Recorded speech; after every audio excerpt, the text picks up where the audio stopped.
This is about as bad as it gets. You know, there's been a lot of hope that they would sell more BB10 units. Even in recent weeks, a lot of people on the street have raised expectations. They were expecting 5, some 6 million BB10 devices alone, maybe 8 million or so overall BlackBerry units, and this fell way short of everybody's expectations. On top of that, they missed on the bottom line. Their subscribers dropped by 4 million, and their margins fell a bit, and really every metric, Emily, is down across the board. Now, the CEO, Torsten Heinz, is saying, look, we're still in the early stages of rolling out BlackBerry 10. Be patient. I mean, can anyone really be patient anymore?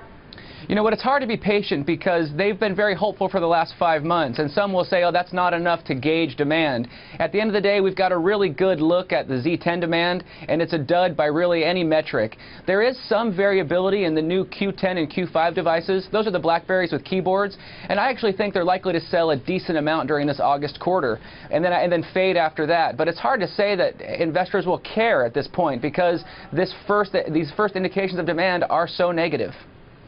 Now, they're in a strange spot because they're not really high-end anymore. They're not low-end either. They're in this sort of weird middle ground. What do they do about that? How do they find a market?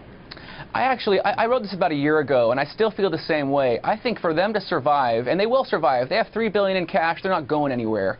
But they need to focus on emerging markets, and they need to focus on really cheap keyboard-based products in those emerging markets. You know, Africa is about 43% of their revenues. Latin America is about 15%.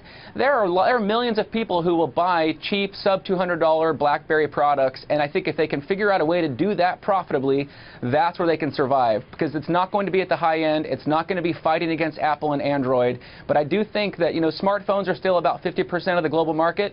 There's an opportunity for them to play at the low end, you know, on the cheap side.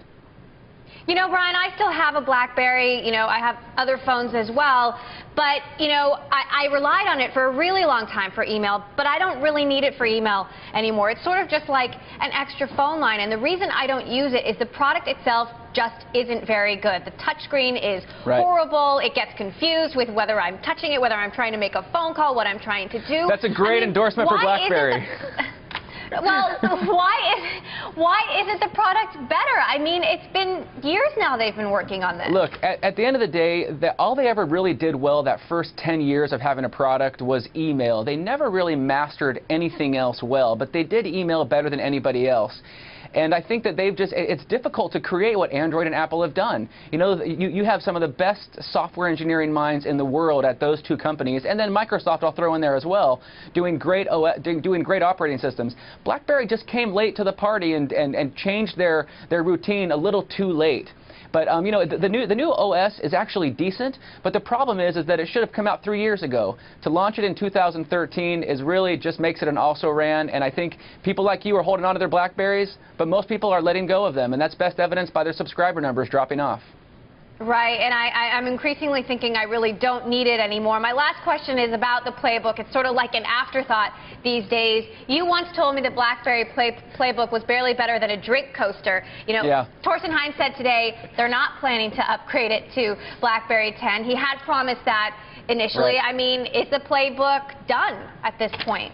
It is done. You know, that's a very nice way of saying that it's over with. They said they're not going to put BB10 on it. BB10 is the future of BlackBerry, and by saying we're not going to put it on there, that's a very gentle way of saying we're killing this product. And you know, as you point out, I thought that was the case from the get-go. I've always regarded the product as dead on arrival. I think the Z10 actually follows that, and I think that, you know, I think it will be dead on arrival a year from now.